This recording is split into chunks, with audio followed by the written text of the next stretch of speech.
How's everybody doing? I am back for the return here, Season 7 coming in hot. The new era begins. The new era begins for Schmoedown Central. I'm finally back. Had a very busy year. Just kind of was off the grid a little bit. I was still watching everything. Just didn't have the time to put out these videos. And I'm going to tell you off the front here, I will still be doing these videos. I'm going to be trying to do more than obviously last year. But what the main difference is this year, before we get into this whole draft breakdown, is I'm going to be doing like monthly videos and like trade videos if things occur. The smaller, shorter type videos, mind you, the one at the end of the month might be a lot bigger, probably a little less editing. That's what really took up a lot of the time, was doing all the editing and the post on this stuff. So if I can have me on camera more, it's a little bit less editing, a little less I guess less time consuming, you might say. So that is kind of what I'm doing now. I'm going to be going through this whole draft, breaking down, giving my thoughts, which team is going to be giving some power rankings of the teams just on their roster. And each and every month, I'm going to try to do some power rankings based on every faction. Still going to be doing some stat stuff. Still going to be ranking the players, I think I might even do. And maybe even some top 10 plays of the month. Might be doing that type of video as well. Again, not going to be weekly. Don't have the time to do it weekly, but still gonna be doing stuff nonetheless. But let's get into what kind of went down here at the draft. A big, exciting draft. Lots of switch-ups, lots of surprises, lots of teams breaking up. Some teams staying together, but it was few and far between. But a lot of teams looking very balanced, very even. I don't know who's gonna come out on top as a top faction this year. There's a lot of choices that predictions, I guess, that you could make it who's gonna be the top team at the end of the whole year. And there are some teams that you might not like my ranking of. Faction leaders might not like the ranking of. But again, it's just my initial thing. There's a lot of players that are unknowns. So keep that in mind. Once I get to know these players, I'm sure I can look back at the end of the year and be like, yeah, I was completely wrong on that one. And again, if this faction is ranked at the bottom and you think they're ranked at the top, hey, that's the Schmoedown. We all have our opinions on it. It's all fun. And again, I want the team that I have at the bottom to surprise me because I don't know a whole lot about them. That's a little tease there for you. But let's get into the draft and let's break down round number 1. So first overall, you got Drew McWeeny going to the family. Second, you get Jeff Snyder going to the Rockstars. And of course, with the odd couple, I just put Snyder's name down just because I say Jeff Snyder and Mark Andreyko as the order. And no real, again, picking of that one. That's just the way I said it. Third, we get William Bibiani going to the MOUTHY MERCS, of course. Fourth, Burning Droogs taking Ethan Irwin, the first non-team. Of course, this pick via the dungeon. 5, of course, we get Ben Bateman coming to the Finstock Exchange. Of course, a part of Who's the Boss. 6, we get Corruption drafting Mike Kalinowski. No real surprise there. 7, we're going to get Paul Oyama going to Swag. Winston Marshall taking Oyama from the dungeon. Our first real big switch up there. 8, we get Tom going to the Den. Tom, of course, that wildcard type player. What's he going to bring? Of course, he hasn't played any singles, but has been amazing in teams. We'll see what he can bring to the singles division this year. And 9, rounding out the first round, we get Kevin Smith going to the dungeon. No real big surprises there. I think maybe the biggest thing would be Tom going in that first round. He may have dropped to the second. Of course, we haven't seen him in singles play. Remains to be seen what he can do there, but of course, he's been fantastic in round number 1. Has got perfect rounds each time, only missed one bonus question. He's fantastic, and we'll have to see how he kind of fits in to the Den there, of course. We'll also see how Winston Marshall can deal with Paul Oyama, of course, coming off the big loss to Ben Bateman, but can he rebound? We'll see if Winston Marshall can get him into fighting shape, of course, now not a part of the dungeon. Kaiser's kind of got this more strict mentality. Winston seems a little more laid back. We'll have to see how that kind of, I guess, mentality and types of coaching comes into play for this team here and with Swag. So we'll just have to wait and see. Round number 2, let's get into it. At number 10, you get Robert Parker going to the dungeon. Big surprise there for me. Coming in at 11, you get the Den drafting Paul Preston. 12, we get Swag drafting Lon Harris. 13, Corruption, of course, going to Chance Ellison. 14, Finstock Exchange taking Mark Riley. 15, we get the Burning Droogs taking James White. Again, an unknown, not familiar with him. 16, you get the MOUTHY MERCS taking Brendan Meyer. 17, Mark Andreyko going to the Rockstars. And 18, the usual suspects taking Andrew Guy. A lot of these were teams, so there's a couple standouts though. The dungeon taking a lot of these unknown rookies. I'm not a big fan though of the Robert Parker pick. Not because Robert Parker is bad or anything like that. I think it's just two Intergeekdom players kind of fighting one another, and you're kind of cutting into it. I think you should have went for maybe a strong singles player, but that's just me. But maybe this float this idea out there, could be in the making for a big trade. You could get a lot of stock for Robert Parker. You can try and weasel a deal. That's what Kaiser loves to do. Who knows? I don't think the trade will actually happen because I think Robert Parker is good friends with Kevin Smets. So I think they will gel well together and be able to train each other and elevate both of their games. But it's a weird pick, especially with no singles or teams players at this point. And so I was also surprised to see Lon Harris go so high. I think maybe Janine the Machine, that was one of the reasons that in the next round we see her get picked right off the top there. I think you could have had her get picked there. Lon Harris, not a bad player by any stretch, but I think Janine just is a little bit above Lon Harris at this point. Interesting picks though. Paul Preston going pretty high in the draft. A lot of those, again, the second round and the first 2 rounds, a lot of those teams kind of, the protected teams getting drafted. So into that 3rd round, we don't see that quite as much. Of course, with the Finstock Exchange, we have that whole drama that happens as well with Merle and Roca. And speaking of round 3, let's get into that. Kicking off round 3, the usual suspects taking Janine the Machine, a big steal in round 3. Coming in, Rockstars taking Alex Damon, another big pick there, and especially to get a champion on your team all off the bat there. Roxy picking up that one.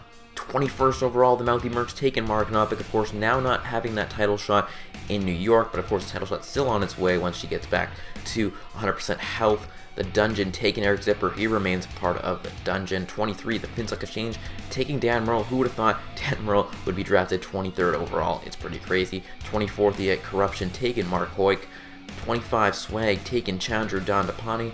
And 26, the Dungeon taking the other half of the movie guys, Adam Witt. And at 27, Alonso Duralde coming to the Burning Droogs. Solid round number 3 for most of these players, and I actually like the way this round's shaped up. I think one of the big talking points of this round was Roxy taking Alex Damon, of course, a champion, Star Wars champion. She'll be in Atlanta now, guaranteed. Of course, him dipping his toes into Inner Geekdom. If he wins that Inner Geekdom match, like most people have mentioned, his stock just skyrocketed. I like the pickup. That's, I think, the big standout for me. Alex Damon, of course, Janine the Machine, though. The steal of the round. Coming off the top, usual suspects. Sam Levine just gained a star with Janine. Of course, the movie guys now separate. Adam Witt, of course, part of the Dungeon now. I think he'll fit well into that team. Adam Witt, again, I think he hasn't kind of outshined Paul Preston. Paul Preston's been that star of that team, but I think he's still a strong player, and we'll have to wait and see exactly what he can do. But let's get into round 4. 28th overall, Burning Droogs taking Whitney Seibold. 29, The Den taking Brandon Hanna. Swag coming in, taking Josh McCouga, and of course Corruption following that up by taking Elliot Dewberry. She became heel number 1 after that pick. Finstock Exchange taking John Roca in round number 4. Didn't go over well with Roca, but I think things are getting back to the ease. 33, The Den taking Sean Sullivan, an unknown there for The Den. I'm not familiar with him. The Mouthy MERCS, though, taking Tim Franco. Solid pick in round number 4. 35, The Rockstars taking Stacey Howard. She can be inconsistent, but when she hits hard. 36, the usual suspects taking Matt Atchity. The talk of this round, though, other than the Roca thing, was the Wildberry split up. What's going to happen here? Is Swag going to try to get a trade out of this? And as I've been informed as well via the Facebook page there, hadn't watched SEN Live at the time of this recording on the Friday, but we see that apparently Josh McCouga taking on Elliot Dewberry. Wildberry Civil War. What will happen? Is one of them, is Elliot going to go heel again? It'll be interesting to see what exactly goes down with that. But Wildberry Civil War, going to be interesting to see. Round number 5, 37, the usual suspects taking Ken Knapsack, a solid advisory role. The Rockstars, though, taking JTE at 38. Risky pick, but what do they know that we don't know? If JTE is going to be playing a lot, it's a solid pick if he plays a lot. It's a great addition to the team. He's a solid player. Just, is he going to play? 39, the Mouthy MERCS taking Haley Fouch, a great pickup in round number 5. Haley could be a star as well. 40, the Den taking Diane Adamu. John, we're going to have to see. I'm not familiar with this player here. Of course, that pick via the Dungeon. The Finstock Exchange, though, they take Andrew Demolante, getting a solid Star Wars competitor in Andrew, followed up by Corruption taking the other Star Wars player in Laura Kelly. Swag, of course, following that up at 43 with Liz Shannon Miller, a solid contender there. I think she just needs more practice and she'll be a great player. Another big pickup by the Den with Rachel Silvestrini. Again, I think a solid player that is developing more and more as the time goes on. The Burning Drews rounding out the round with Video Drew. Solid fit for Video Drew, I think, with the Droogs. So we'll just have to see how that happens. On to round number 6, the Droogs start things off with the War for that 46. 47, Den taking Bagel Boy himself, Ben Goddard. We'll have to see if he can shake that moniker. It remains to be seen. 48, Swag taking Adam Plavic. 49, Corruption taking Clee Wiggins. 50, the Finstock Exchange taking the Barbarian. At 51, the Finstock Exchange taking Emily Rose Jacobson. Of course, that pick via the dungeon. 52, the Mouthy MERCS taking Greg Alba. And at 53, the Rocks are taking Jim Vejvoda. Another risky pick, but Jim Vejvoda is a star. And again, if he plays some more, that's a great pickup in round 6, and I think Roxy's shaping up her team quite nicely if these players play like a JT and like a Jim Vejvoda. 54, the Usual Suspects taking Jader Paramo. Again, won the fan event, not as familiar with him. Round number 7, though, the Usual Suspects taking Cameron Rice at 55. 56, the Rockstars taking David Del Rio. Solid player, again, if he plays. Again, he had to bow out for stuff. Roxy's got a great team if those players play, and you'll see that in my power rankings. 57, the Mouthy MERCS taking Joseph Scrimshaw, a great solid Star Wars competitor. I'm surprised he did fall down this much. I know the new hot commodities are Andrew DeMolante and Laura Kelly, but Joseph Scrimshaw, a great pickup in round number 7. 58, the Dungeon taking Saul, but of course Saul later traded to the Den. 59, the Dungeon via the Finstock Exchange take Owen Mugen. At 60, Corruption taking Marisol McKee. 61, Swag taking RB3. Can he rebound from his winless career so far? I think he can do just that. The Den taking Alex Marzonia, and at 63, the Burning Droogs taking Justin Kroll. A solid round there, and of course the one trade up in the middle of the round there, Saul going to the Den. But let's get into round number 8. 64, the Burning Droogs taking Rebecca McKendry. This one just announced on Twitter. Got some clarification on this stuff. 65, the Dungeon via the Den for Saul with taking Vinny Mancuso. 66, Swag taking Demi Adejuebi. Apologies if I butchered that last name. It's a very difficult one. I'm sure he hears that a lot. 67, Corruption taking Bonnie Somerville if she shows up. 68, the Finstock Exchange taking Gray Drake. 69, the Dungeon taking Brittany Young. Again, particle low. She's a great young competitor. We'll see if she plays a lot. 70, the Mouthy MERCS taking John Humphrey, reuniting the Real Rejects. That's cool to see. Rockstars taking Jared Haven. I think he'll fit in great with Roxy. The Usual Suspects taking Jen Kemp to round up the round at 72. Solid round, and again, a lot of these players are on the cusp of greatness and a lot of unknowns as well, so it remains to be seen exactly how these players are going to fit into each team. Round number 9, the Usual Suspects start off the round by taking Jenna Bush. Again, this clarified on Twitter here. 74, the Rockstars taking Adam Gertler, reuniting DC movie news a little bit there.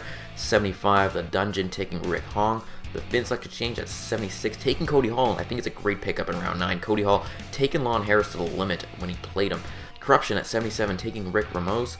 78, Swag taking Ed Greer. The Den at 79, taking the Sniper Brett Sheridan. 80, the Burning Droogs taking Josh Quevedo. Again, a great round. Some of these teams, of course, opting out of the round, but a solid lineup here. But I really think the standout here for the Finstock Exchange is Cody Hall. Final round, round number 10, Swag taking Ace Cabrera. Again, I think a great pickup for Swag. 82, Corruption taking Nerd Chronic. 83, the Finstock Exchange taking Jackass BC. And 84, the Dungeon taking Daniel Villalobos. And of course, there was a signing, I guess you would call that because there was an 11 rounds. The Dungeon, of course, taking Claudia Dolph to round out their team at 10. I think Ace is the steal of that 10th round. He could play a lot, and he's very knowledgeable from what I know of him. You team him up maybe with RB3, you get their whole podcast chemistry together, they know what each other knows, they know each other's weaknesses. I think it could be a solid team. So there you have it, a great draft, all 10 rounds. Teams have shaped up. Let's get into each team though and break down what exactly is on each roster and how they shape up. You got the Usual Suspects with their top 3, Drew McWeeny, Andrew Guy, and Janine the Machine. It's a solid team. I really like where they can go, and I think they're one of the better teams that have made it up out of the draft here. Then you got the Rockstars, Jeff Snyder, Morgan Draco, Alex Damon, their top 3 picks. A solid team if these players play. You got JTE, Jim Vejvoda, David Del Rio, and Jared Haven, all with busy schedules. We'll see how much they play. There are some people like JTE have moved away. Are they going to be coming back? But if they play, they're a dangerous team. The Mouthy MERCS Koi has made a great team here. Viviani, Meyer, and Knopic leading the way as their top 3 picks. It's a solid round. I like the Haley Fouch pick late, and Joseph Scrimshaw as well. I think they're going to be a team to look out for. Koi, if you can manage them properly, this could be one of the best teams of the year. Then we got the Dungeon, Kevin Smets, Robert Parker, and Eric Zipper leading their way as their top 3 picks. Unfamiliar with a lot of these picks though, but again, who knows? This could be one of the surprise teams. It's hard for me to give too many thoughts. You have a star in Kevin Smith and apparently a new star in Robert Parker, but again, your two Intergeekdom players as your top two. It's a risky thing. Zipper as well can kind of buy into that Intergeekdom realm as well. We'll have to see exactly what goes down with the dungeon. Then, of course, you got the Finslick Exchange, and I think they're one of the better teams here. Of course, your top four are all champions. That's great. Then you have a potential Star Wars champion in Demolante. We'll have to see exactly how it goes down. I think Cody Hall's a great pickup late in the game. Finslick Exchange looking pretty good. Corruption, of course, taking Mike Kalinowski, Chance Ellison, and Mark Hoig as their top three, being super heels with the Elliot Dewberry steal and a solid Star Wars player in Laura Kelly. A great team for Corruption. They could rack up some points in all three divisions. We'll have to see how they do. Then we got Swag, Winston Marshall leading the way with Paul Oyama, Lon Harris, and Chandru Dandapani. Chandru has been developing each and every game. Took Kevin Smith to the limit. He just needs a little extra to push him over the edge, and I think he can do that. Lon Harris, a solid addition, and Paul Oyama needs to rebound hard, but a great pickup and great team from Swag and Winston Marshall. Then we got the Den. Tom could be a force to be reckoned with. Paul Preston always improving, and Brandon Hanna, a solid IG player. They got some good late round picks with Silvestrini as well. We'll have to see how they do. I think they could be a solid sleeper surprise, but again, it's hard to see. A lot of unknowns in there. A lot of people we haven't quite seen how they do. We'll see if Brett Sheridan can start watching a lot more movies, and maybe he could be the surprise star of the season. I want it to happen. The Burning Droogs, on the other hand, led there by Robert Meyer Burnett picking the team, and Ethan Irwin, James White, and Alonso Duralde as their top three. James White, of course, that big question mark. Is he supposed to be a 15? You maybe could have taken him a little later, got someone solid. It's an interesting draft strategy, but if it pays off and James White is a star that Burnett kind of sees him to be, then the Droogs could be off to a solid thing. But Ethan Irwin, of course, you can't go wrong with Irwin as your first pick. So let's get into those power rankings. Again, these are my personal opinions. This is not fact. This is just my opinion. I think the Finslick Exchange is the top team to beat currently, followed up by the Rockstars at solid number 2. Again, if those players play, they could be a dangerous, dangerous team. The Mouthy MERCS at number 3, Koi's put together a great team. The Usual Suspects at number 4, Sam Levine, a solid team, of course with that Janine Steele especially. 5, you get Corruption, of course you got Mike playing across all 3 leagues. 6, I've got Swag with Winston Marshall, picking a solid team there. 7, the Burning Droogs, again, a lot of surprises there. We'll have to see how James White kind of does. The Den at number 8, and then the Dungeon at number 9. The Den and the Dungeon have a lot of risk involved. Tom not playing in singles, but again, if Tom comes out, again, these rankings are interchangeable. The Dungeon, a lot of unknowns there with the whole Robert Parker, but again, you have a champion with Kevin Smith.